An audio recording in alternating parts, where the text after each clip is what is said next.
I've had the tip of the exhaust valve rocker on this BSA sloper engine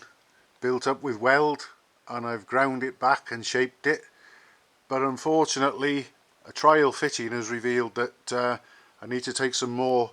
material off the rocker yet, because I can't quite get the rocker box to fully bottom out in its fixed position before the decompressor lever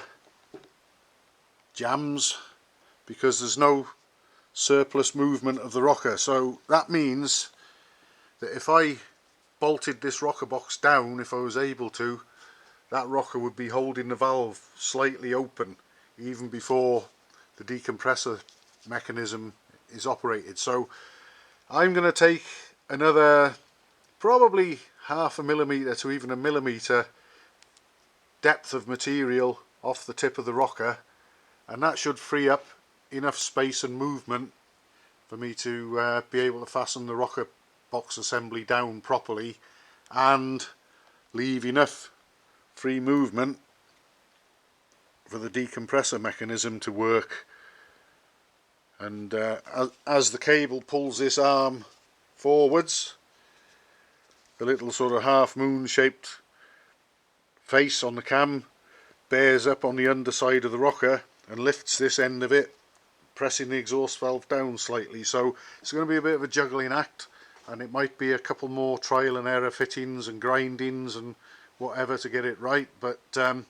sure if I take my time and don't take too much off in one go, after a couple of attempts I'll probably have it where I want it to be, and the exhaust valve rocker should work properly and bear nicely against the valve. I haven't even got the new valve in yet, that is still the damaged one, so